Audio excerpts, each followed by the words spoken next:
कि मैं जानता हूँ कि आप लोगों ने भी कुछ समझाएंगे क्लास 12 का सिलेबस क्यों बनाया गया है। अभी इस लड़के ने बताया, क्या नाम है आपका? इसने बताया कि कक्षा 10 में फिजिक्स के 4 चैप्टर हैं, केमिस्ट्री के 4-5 चैप्टर हैं और बायोलॉजी के भी वही 6-7 चैप्टर हैं। लेकिन इंटर में आने के बाद यही चैप्टर की संख्या मल्टीप्लाई 5 का 6 टाइम हो गई है। तो एक साल में क्या कोई स्टूडेंट इतना कवर कर पाएगा? नहीं। क्लास 12 को इंटरमीडिएट इसीलिए कहा गया है कि यहीं से चौराहे खुलते हैं।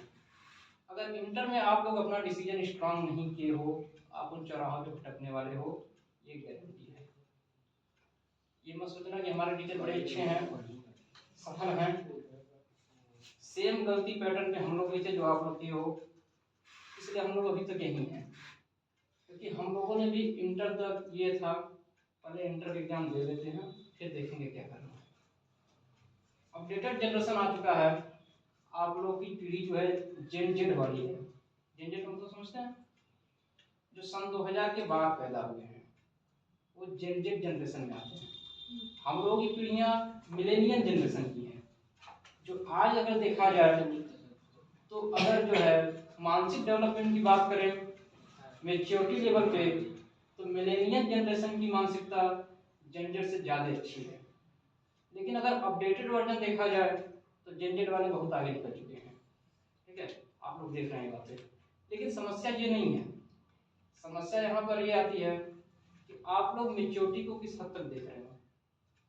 हाई स्कूल तक आप एक सीरीज में आते हो, इंटर में आने के बाद आप अगर चैप्टर को देखोगे, जैसे अगर फिजिक्स की बात अगर हम कर लें तो उसमें प्रकाश भी है, विद्युत भी है, न्यूक्लियर फिजिक्स भी है, और उसके बाद जो है सामंजस्य, सब बहुत सारे चैप्टर उसमें इंक्लूड है। लेकिन अगर हम बोलें ये सारी चीज़ें क्या हाई स्कूल में थी? नहीं थी। यहीं से कुछ टॉपिक छूट के अलग हो जाएगा। बीएससी में जाओगे आप थोड़ा सा डीपली पढ़ोगे, फिर उसका पर्टिकुलर जो है कि सिर्फ लाइट का पढ़ोगे, या जिसको विद्युत में जाना सिर्फ विद्युत का पढ़ेगा। मतलब आगे अगर आपको फ्यूचर बनाना है तो उसका सारा विषय उठा के इंटर के कोर्स में डाला गया है। तो आपको पर्टिकुलर क्या बनना है, अगर इंटर शुरू करने से पहले डिसीजन नहीं लिए हो तो आप भटक चुके हो पूरी तरह से, एग्जाम में। ठीक है, और उसके बाद अगर आप तत्काल में कोई डिसीजन लेना चाहते हो तो जाहिर सी बात है कि आप डिसीजन वही लोगे, हम 70% श्योरिटी के साथ कह सकते हैं। आप अगर 4 लोगों से राय विचार कर रहे हो, उसमें जिनका कम्युनिकेशन स्किल बहुत बेहतर होगा, जो आपको इन्फ्लुएंस कर सकेगा, आप वही टॉपिक चूज कर लोगे। आप ये नहीं देखोगे कि क्या हम एक्चुअल उसमें अच्छे हैं या नहीं हैं। ये 90% स्टूडेंट गलती करते हैं। ठीक है, तो यहाँ आप लोग ये गलती करने वाले को ये बात मान के रखना।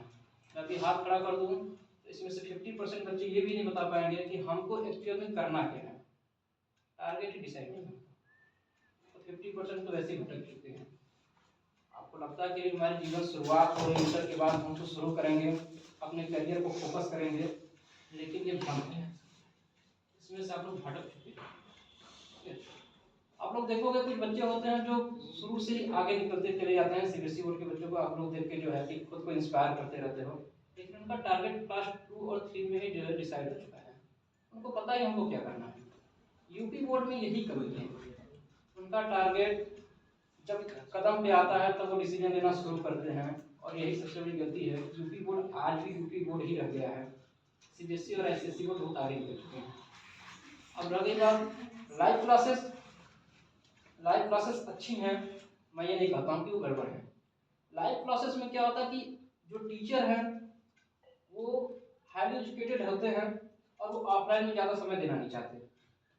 वो अपना जो है जॉब करते हुए पार्ट टाइम पे भी कुछ काम करते रहते हैं, या हाईली सैलरी के लिए वो ऑनलाइन क्लासेस ज्वाइन करते हैं। वहाँ के जो बच्चे होते हैं उनका टारगेट डिसाइड है। अभी जैसे आप लोग हम छोटा सा एग्जाम्पल दें, कंप्यूटर क्लासेस, यहाँ पे कैसे इतने बच्चे जो कंप्यूटर कोर्स कर रहे हैं या करने वाले हैं, आप कछवा से लेके जमुआ तक जाइए, आप कहीं ढूंढ लीजिए आपको कंप्यूटर कोर्स में क्या सिखाया जाएगा, डीसीए एडीसीए, जिसकी कोई वैल्यू नहीं है आज के समय में,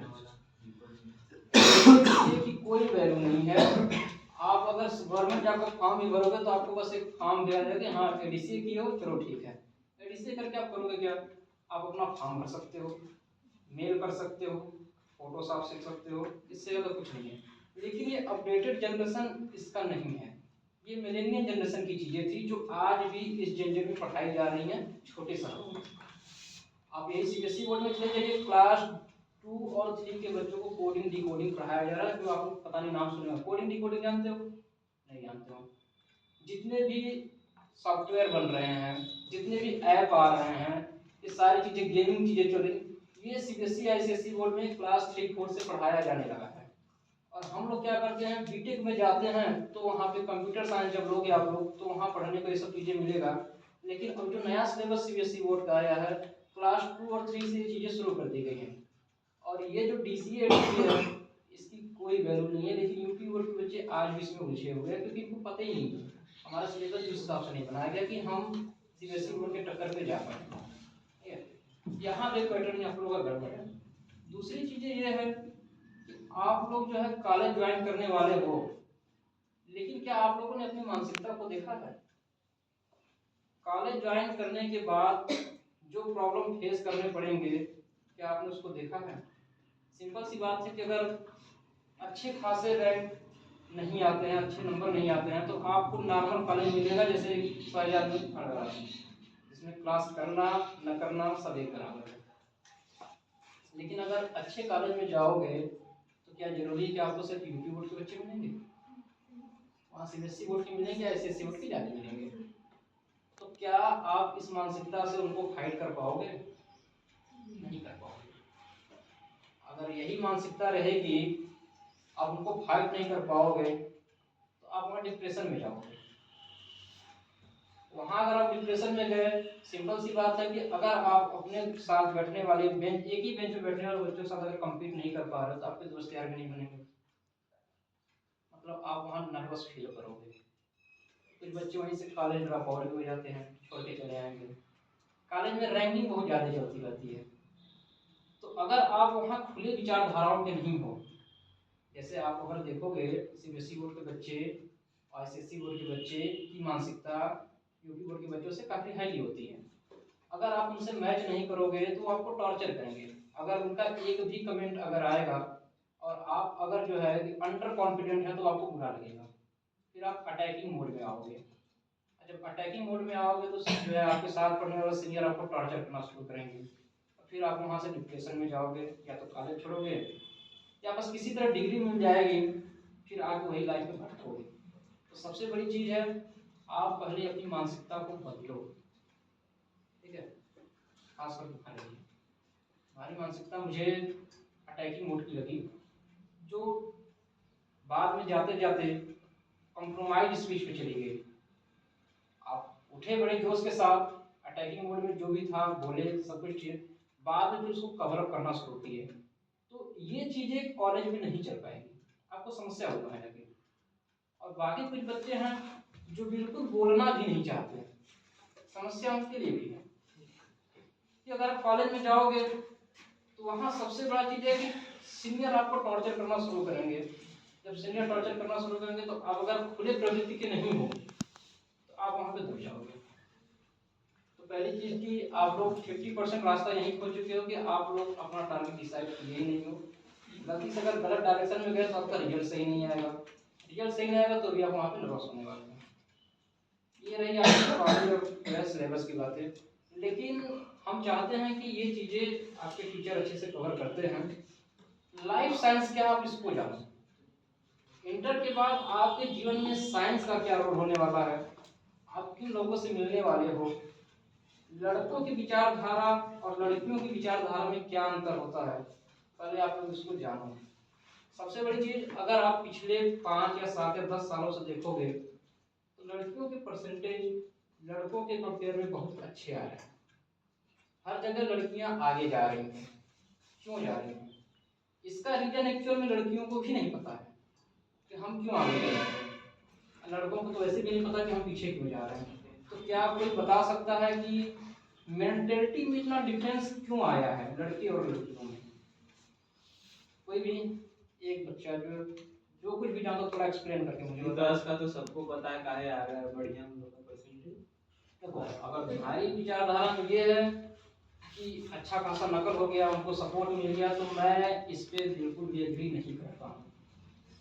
हमारा ये मानना बिल्कुल भी नहीं है कि लड़कियों को फेवर ज़्यादा मिलता है या लड़कों को कम मिलता है।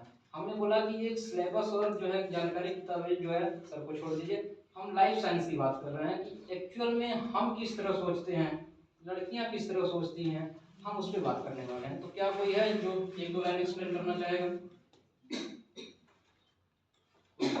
सामाजिक पहले से मतलब डरा गया था लड़कियों की, लड़कियां अपना परिचय पता चला। थोड़ा सा